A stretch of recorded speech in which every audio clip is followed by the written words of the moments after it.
ఒక notification, election notification వస్తానే చంద్రబాబు నిజ స్వరూపం బయటపడింది. ఈ ఒక్క నెలలోనే ఈ రోజు పెన్షన్ తీసుకునే వాళ్ళందరూ కూడా అల్లకల్లోలమయ్యే పరిస్థితి. పెన్షన్ ఆపేసిన చంద్రబాబు నాయుడికి ప్రజలందరూ కూడా గమనించాలి ఆయన బుద్ధి.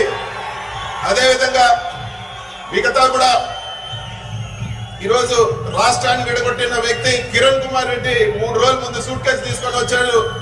రాష్ట్రాన్ని ఏ విధంగా విడగొట్టి మోసం చేశాడో 10 సంవత్సరాలుగా ఎక్కడ కూడా ఒకరికి సాయం చేసిన పాపాన్ని కూడా పోలేదు. కరోనా సమయంలో కూడా మనమందరినీ కూడా కాపాడింది మన జగనన్నే.